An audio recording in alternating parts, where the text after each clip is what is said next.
Hi, everybody. My name is Greg Hancock, and along with my high-sensitivity friend Patrick Curran, we make up Quantitude. We're a podcast dedicated to all things quantitative, ranging from the relevant to the completely irrelevant. In today's episode, we use the context of COVID rapid tests to discuss issues of sensitivity, specificity, positive and negative predicted values, and the generally questionable utility of test accuracy information. Along the way, we also mention escape rooms, C4, embassy suites, palak paneer, 93% accurate, astragali, SAT prep courses, the volume of a cone, risk and burden, and digging up the rev. We hope you enjoy today's episode. Happy New Year, my friend. Happy New Year to you too. I know Christmas is not high on your list of holidays if you integrate over a 12-month period, but you came out on the other side okay? I did. I spent most of the holiday time with my in-laws, but it was a nice chance for the kids to spend time with them. That also included Goldie's brother, who was home. Oh, dude. You're laughing already. I am, because you have told me 100 stories about this guy. So he's a trained killer. I'm not allowed to divulge his secrets, but yeah, he's a Special Forces Army guy, which means that think about the worst day you have ever had in your life, and for him, that would be just like a Tuesday, right, in terms of the extreme things that happen. But no, he's a great guy, a lot of fun to spend time with, has many stories he can't tell, but even the ones he can are phenomenal. One thing we did with him, which was funny, we were talking about escape rooms. Have you done an escape room? I'm not a big escape room fan. Okay. That falls under crossword puzzles for me, too. Okay. I appreciate that they're engaging, but maybe not for me. Okay. Well, we were talking about them as a family, and he asked, as if he's lived under a rock, maybe he has and can't tell us. So he goes, wait, what's an escape room? And so we described an escape room, and he's like, oh, we're doing it. We're find one. Let's go do it. And so we found an escape room near where my in-laws live and went and did it. And it was a blast. I mean, he pretty much just wanted to shoot a hole in the door for us to escape. I can get out of here in 10 seconds. That's right. That's not how this works. Put the C4 away. But the best part, when I'm doing these things with the kids, I like to pull back and sort of let them figure things out. And if I know something that's helpful, I might volunteer it if they're stuck. But one of the last clues, and I mean, the clock is ticking. We're getting almost to the hour mark, and we have 2 essentially locks left to get through to be able to get out of the room. And one of the last clues is you have to put on these glasses and look at an image on the wall, and it tells you a certain color-coded combination that you have to do to open some other lock. And so Josh puts on the glasses, and he's looking at this image on the wall, and it's like, is it red? Is it green? I can't tell what and you have to know the color to be able to open this other lock. He hands the glasses to Quinn, who I don't know. He hands the glasses, I don't know. Everybody else in the room is colorblind. Everybody. And one of the final clues of this room is color-based clue. So I was useful. I could actually tell what color was red and green and all these codes. So we managed to get the lock, and we got out of the room with 4 minutes to spare. But it was such a great experience and so much fun doing it with someone whose life maybe is an escape room a lot of the time. So tell me about you. How about your holiday? You seem to like the Christmas thing a lot more than I do. So it's my favorite of the year, I admit. By family tradition, Christmas Eve is the big celebration and traditional dinner and Christmas present opening and things like that. Mm-hmm. I can't actually use the term I want to use on air because this is a family-friendly podcast. I will go with this year was a cat rodeo.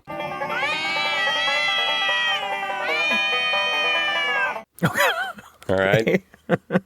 Very briefly, I grew up in Denver. My brother and his family are still there. My mom is still there. My wife and I and 2 kids went to Denver to stay with my brother. We packed on to Southwest Airlines with N95 masks, and we went. Okay. We were there a couple of days.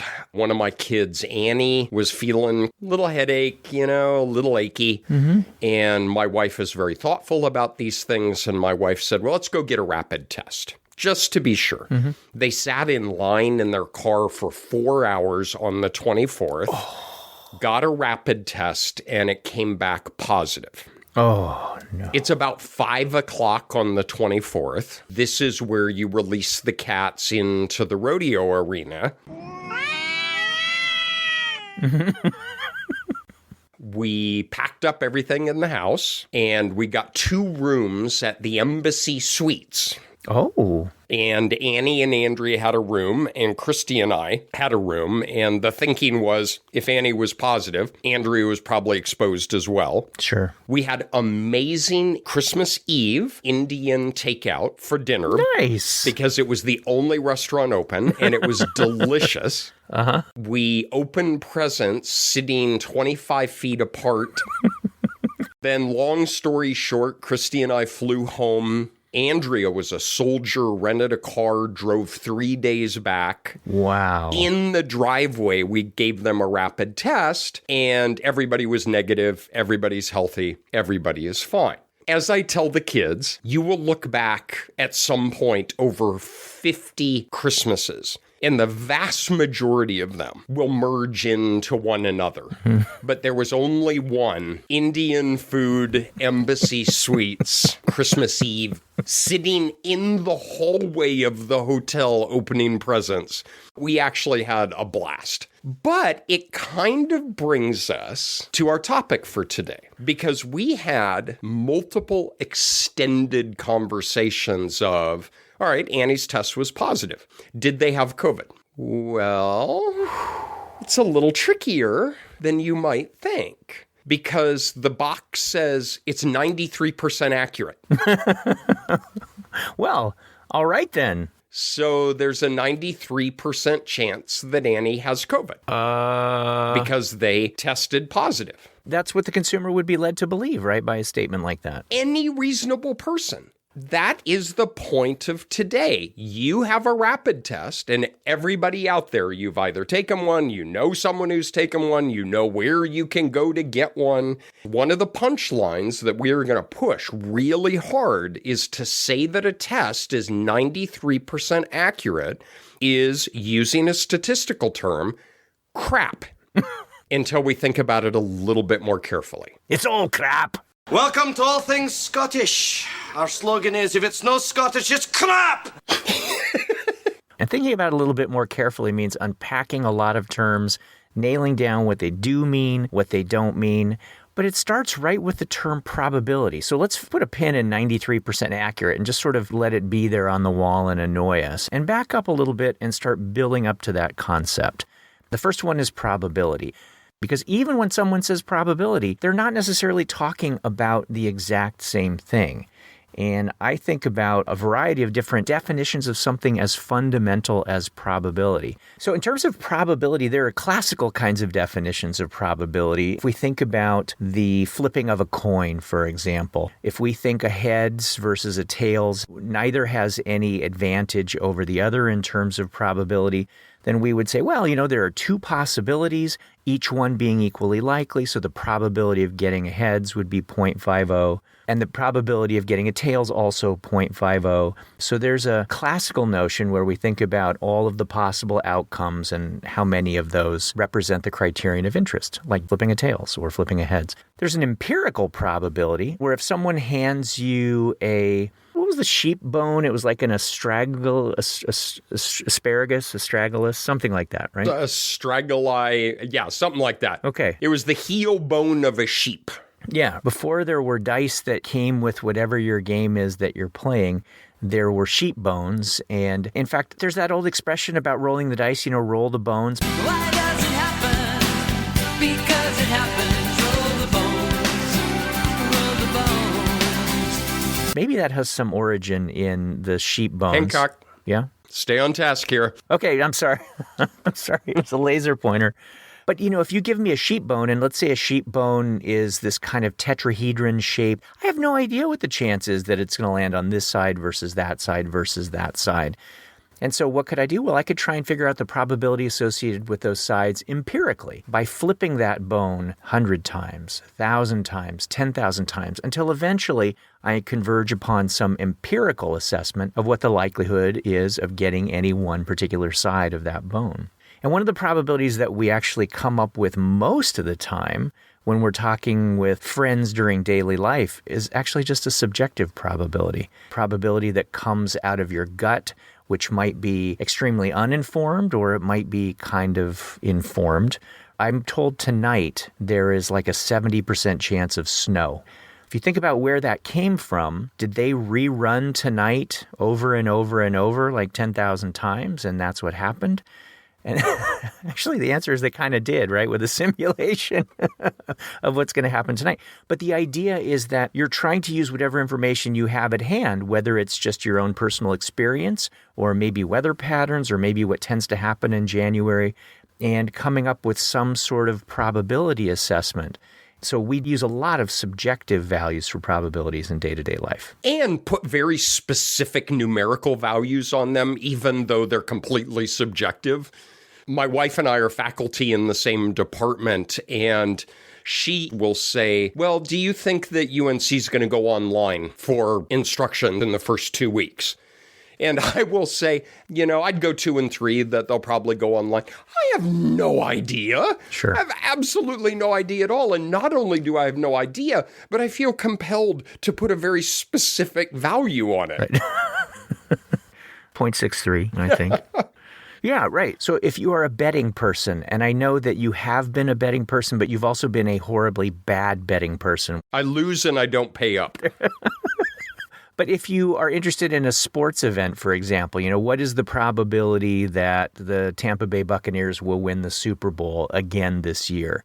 There are people whose job it is to try to estimate that. But in the end, it's really just some subjective value. And those guide our behaviors, whether it's betting behavior or health behavior or preparing some materials to go online kinds of behavior. Those subjective values that we encounter, those probabilities, have an impact on the way we conduct ourselves. There's a book. I don't know if you've seen this. Somebody gave it to me as a joke, and I use it in my undergrad class. And if you're out there and teach, I really recommend taking a look at this, especially for undergrad level or even high school for that matter.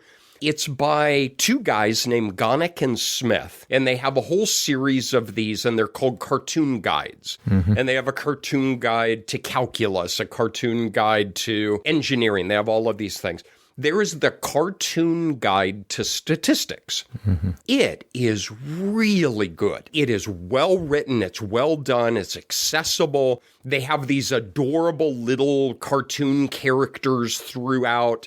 They have one of the best chapters on probability in any book that I'm aware of in terms of laying down the things that you just talked about. Yeah. The basic things that we can talk about here that relate to Annie's COVID test, because that really is the motivation. We want to come back to that. Yeah. We can think about 2 core concepts in probability.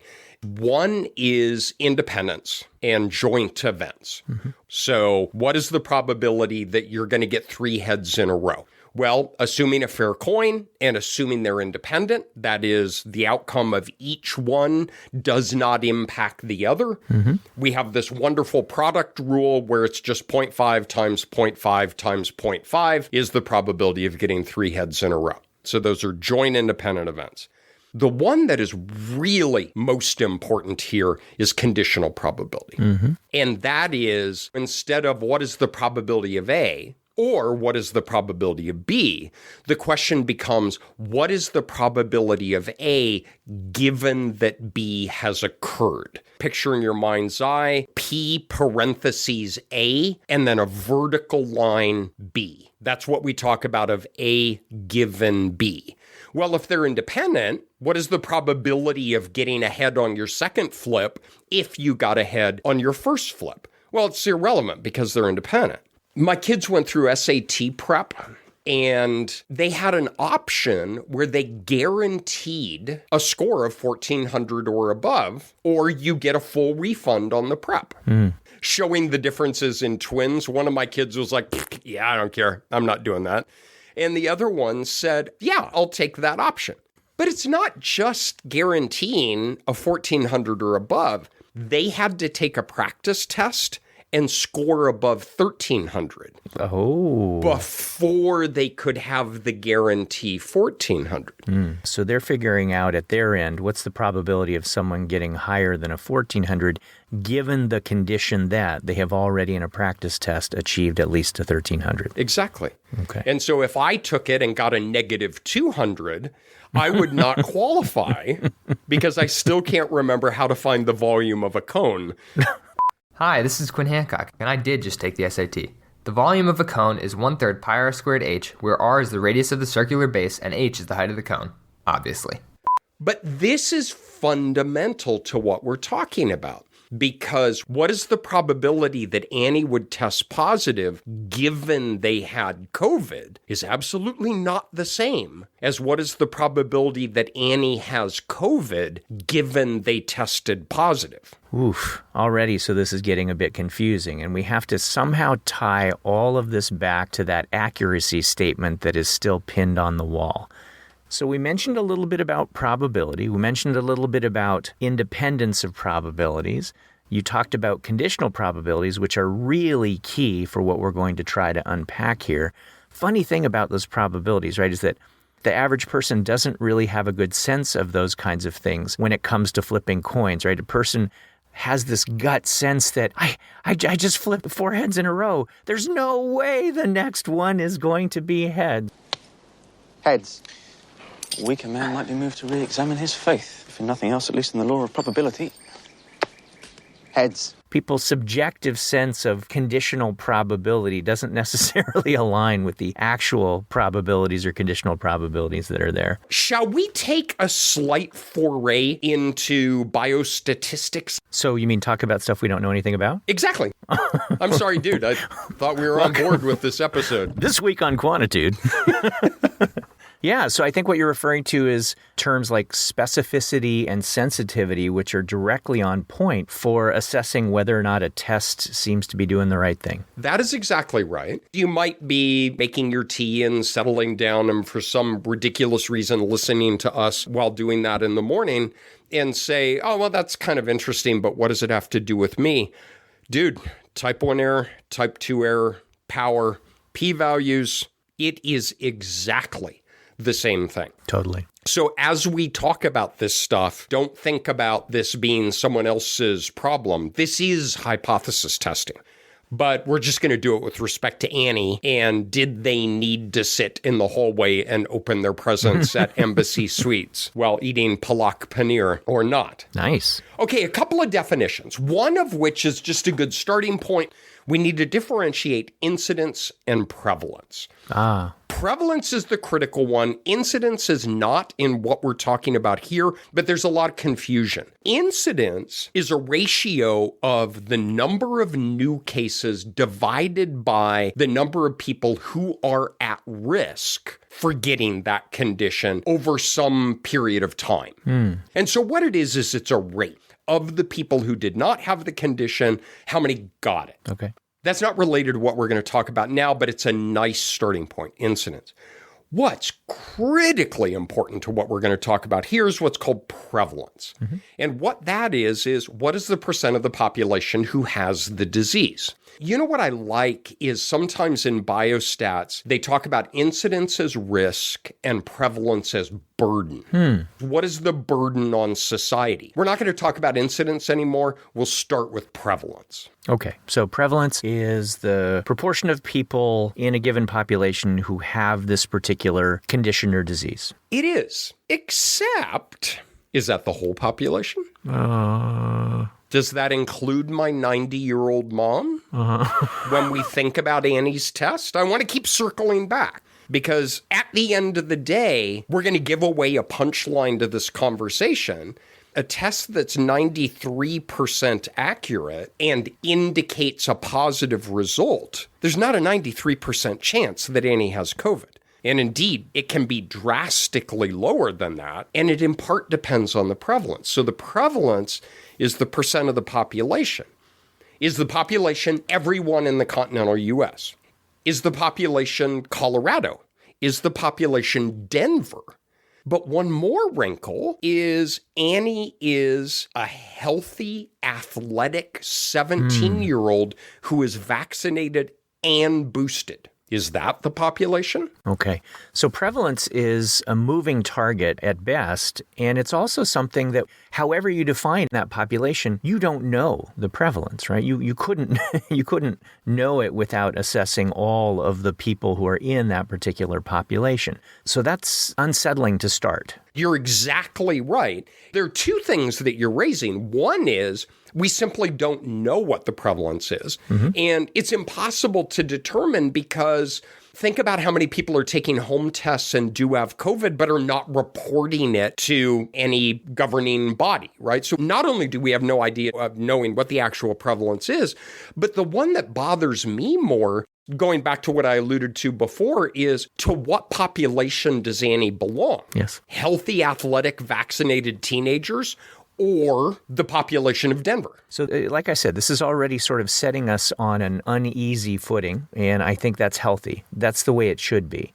So where do we go from here in terms of understanding that test's accuracy? What are the components of accuracy? So we got incidence and we got prevalence, but now we've got to use those notions, or at least that of prevalence, to talk about sensitivity and specificity.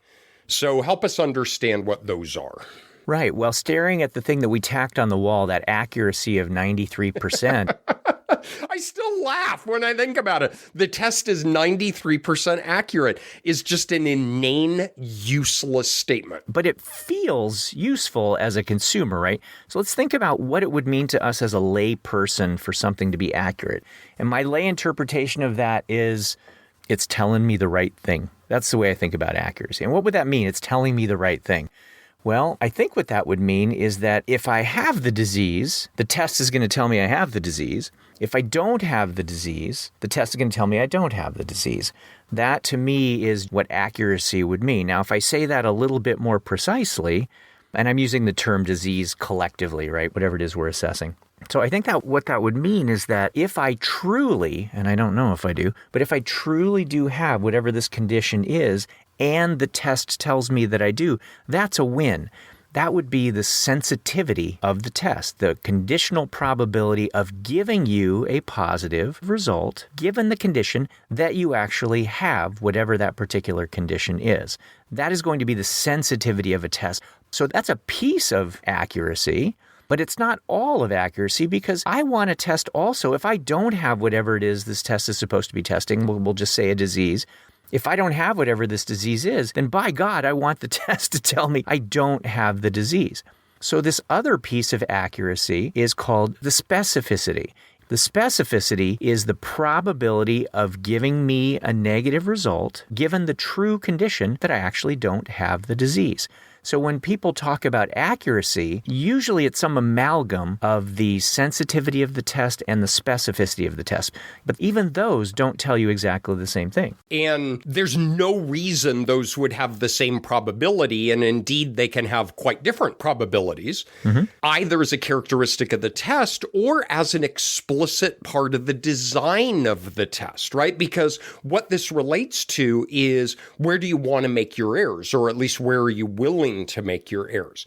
All right, so I know this is tricky to keep your head around, so I'm simply going to repeat what Greg said. Sensitivity is the probability that you will test positive if you have COVID. Specificity is the probability that you will test negative if you do not have COVID. Sensitivity is a true positive. Specificity is a true negative. All right, now picture a 2x2 contingency table. Let's say that the rows are you test positive or you test negative. Okay. And the column is you have COVID or you do not have COVID. We only talked about two cells in that, the two correct decisions. You test positive and you have it. You test negative and you do not have it. But what about those two other cells?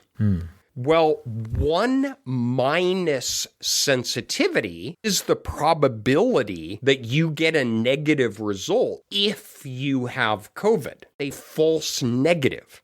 The other cell is a false positive. The probability that you test positive if you do not have COVID. So again, I know there's lots running around here, but sensitivity is you test positive if you have COVID. Specificity is you test negative if you do not have COVID.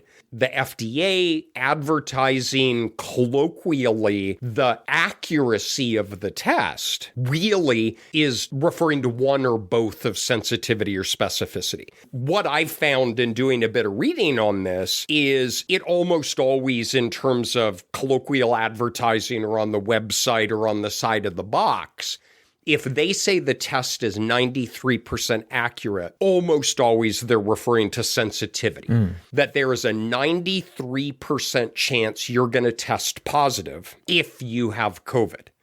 All right, now let's go to Christmas Eve. Annie tested positive. The test is 93% accurate. It has a sensitivity of 0.93. So there's a 93% chance that Annie will test positive if they have COVID. I don't give a rat's ass about that probability. Do you know what I want to know? What's that? What is the probability that Annie has COVID given they tested positive?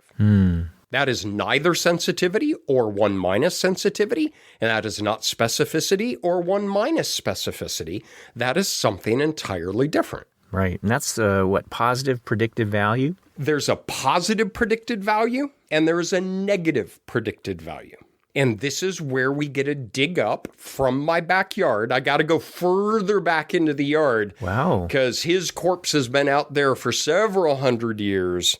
Our favorite Reverend Bays. You're digging up the Rev? I am going to dig up Bays to make Roy Levy happy. All right. We're going to drag in Bays's corpse because what Annie got was the equivalent of the probability of A given B. There's a 93% chance that they scored positive given they have COVID. I don't care about that because I want to make cheese fondue. That's our traditional dinner. And I'm in charge of making cheese fondue. It is 5 o'clock on the 24th. And I could not care less. What is the probability that Annie is going to test positive if they have COVID? What I want to do is flip that. And I want to know what is the probability that they have COVID given that I know they tested positive.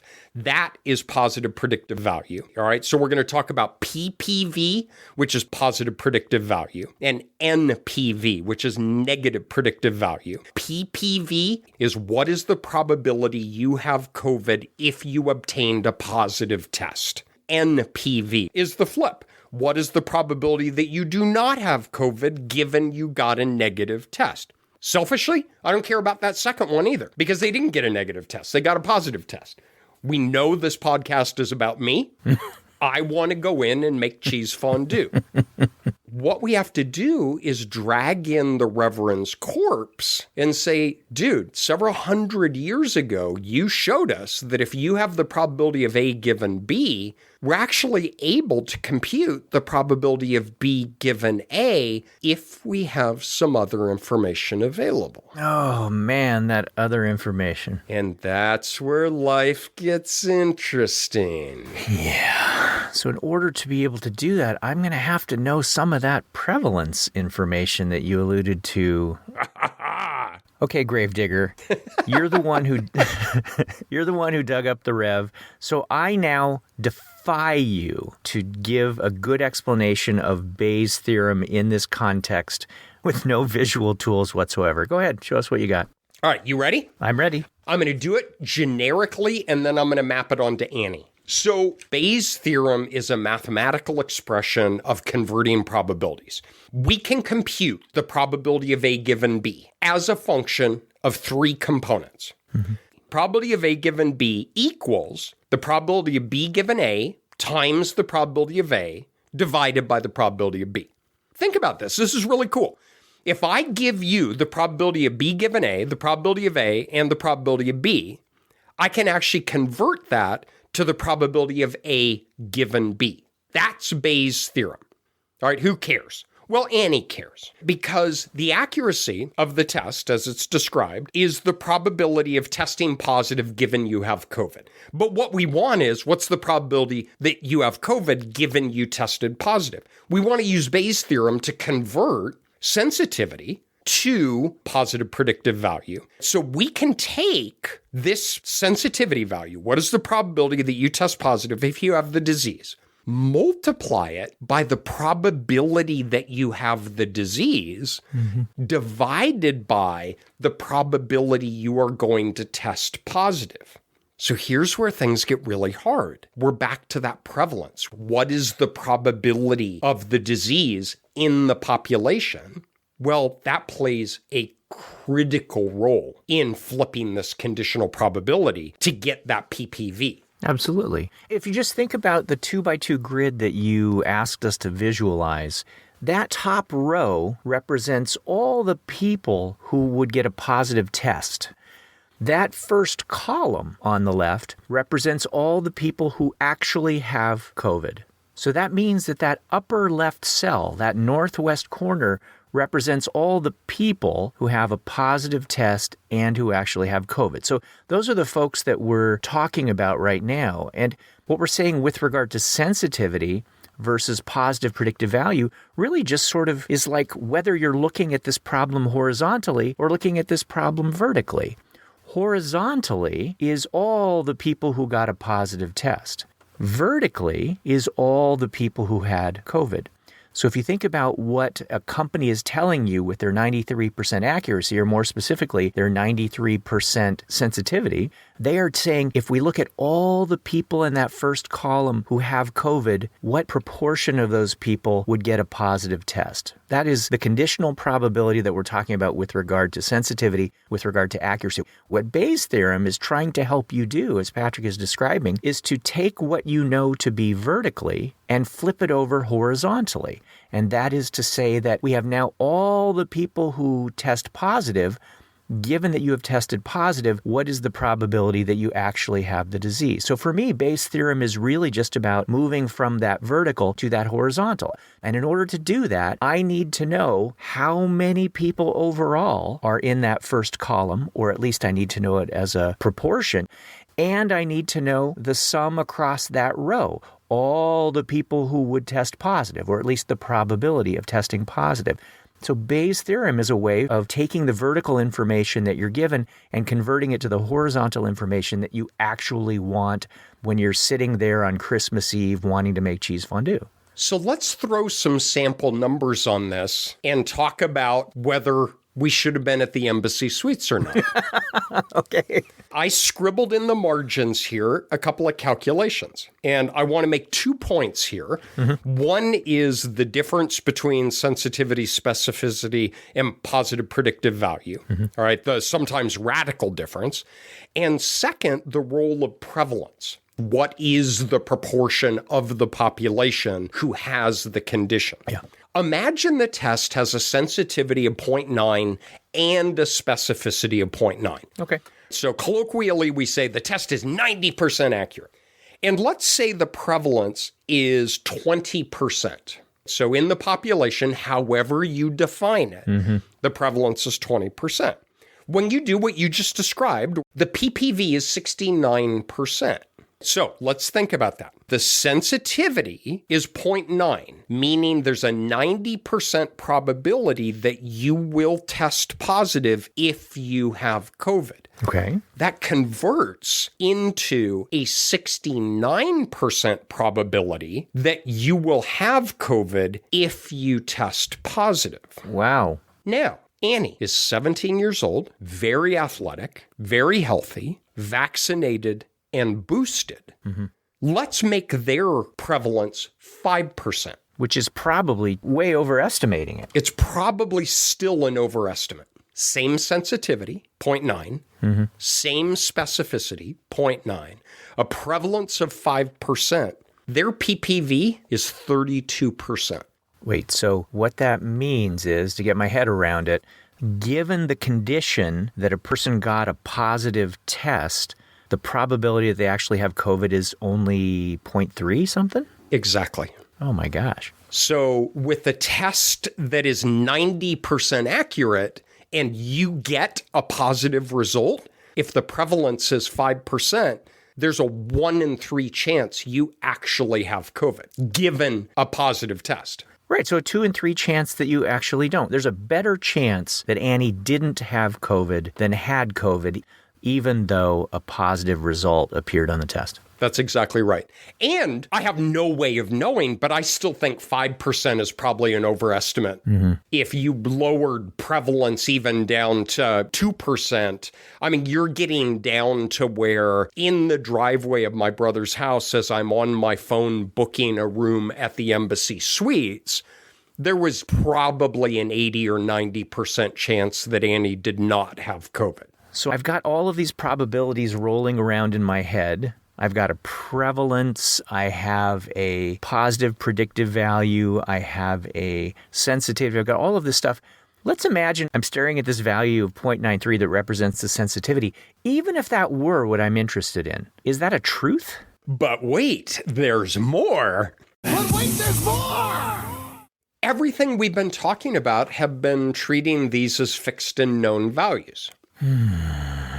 So a 0.93 sensitivity and doing my little calculations, these are based on sample data that themselves have confidence intervals. Oy. Can I give you a poke in the eye? Would you?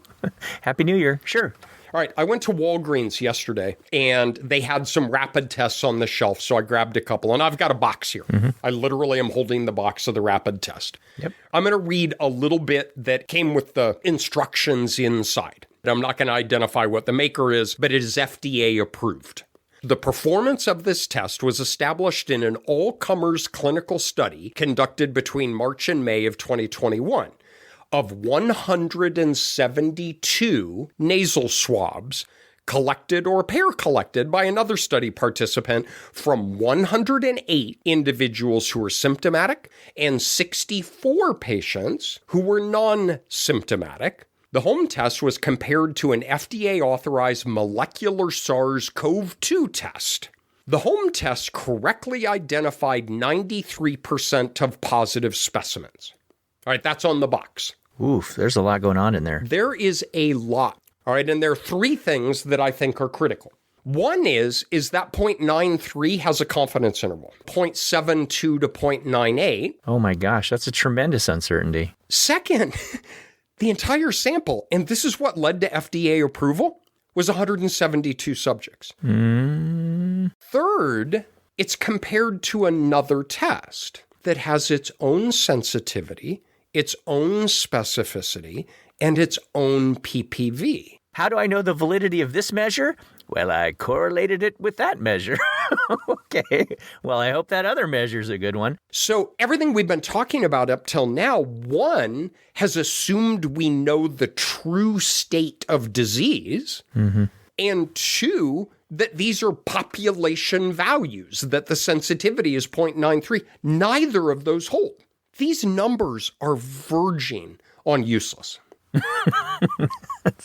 That's a very Patrickly dramatic statement. That's not a real word. I adverbed you. All right, wait. I'm not going to let you get off that easy. When you say useless? It was Patrickly useless. Yes. That's redundant. What I'm responding to is when Annie got their test, a healthcare professional with significant authority said, this is a highly accurate test, so the result is very likely true. That's the useless part. We traveled into biostatistics, which we know nothing about. Can I now go into public health, which we know nothing about? Oh my gosh, would you? Here is my opinion. I believe rapid home tests are one of the most important interventions that we have in helping control the pandemic. What it is a red flashing warning light in a cockpit. Here we go. You went 40 minutes without an airplane analogy, but go ahead. You have a flashing light that says an engine is overheating. Odds are it's probably not, but it might be. So what do? You shut it down, you get to safety, and you do a more detailed diagnostic. So how does that play out here? You get a positive at-home test. First, you treat it as if you have COVID. So you follow CDC guidelines, you isolate, you quarantine, you social distance, you wear masks. You drive across the country.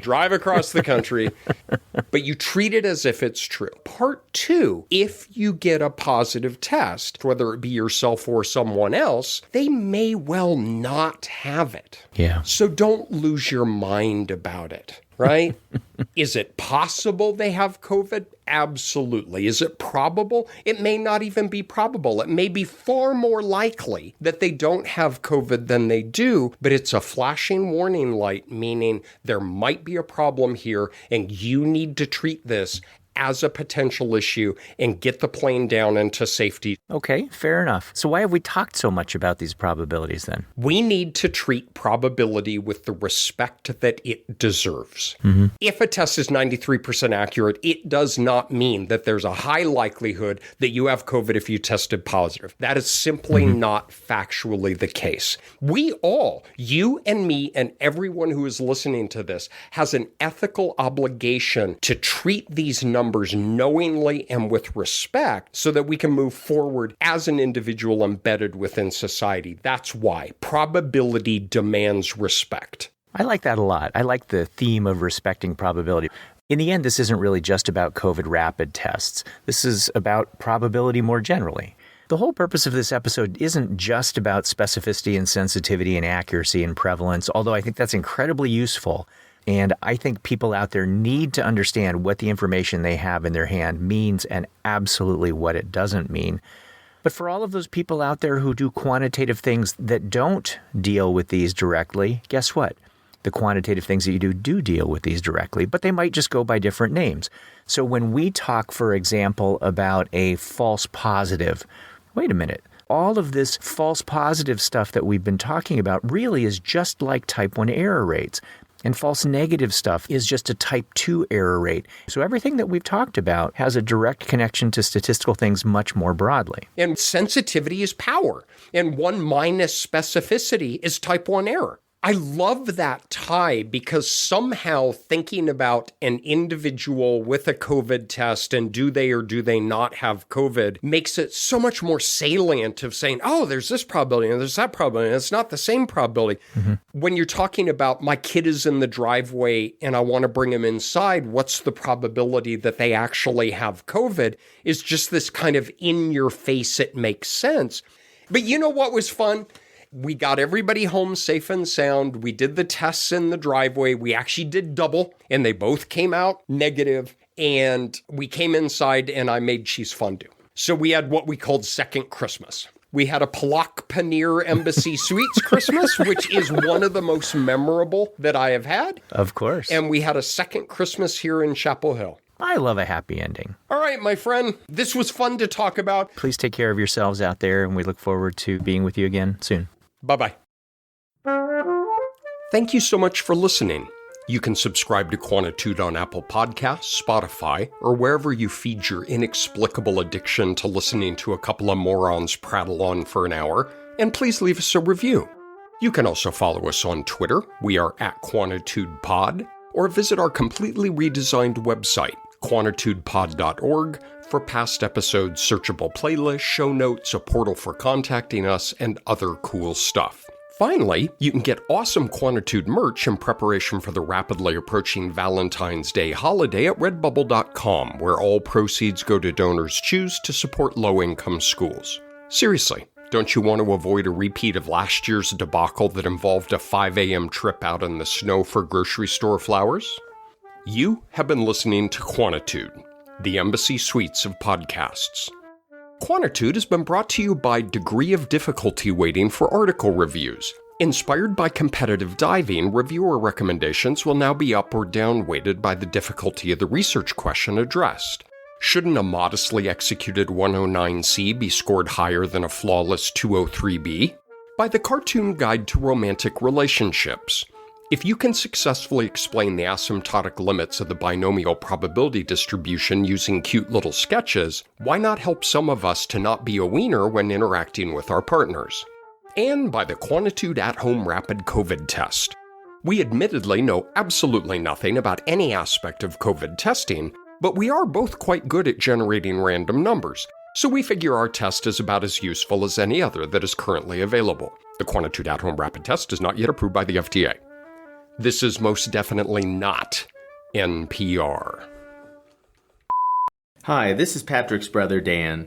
We were sure sorry that Annie, Christy, and Andrea had to leave our house even before Christmas. But you know what? It turns out that we really weren't that sorry to see my brother go. In fact, not having him there might have made it one of the best and most meaningful Christmases we've had in a long time. Anyway, Happy New Year!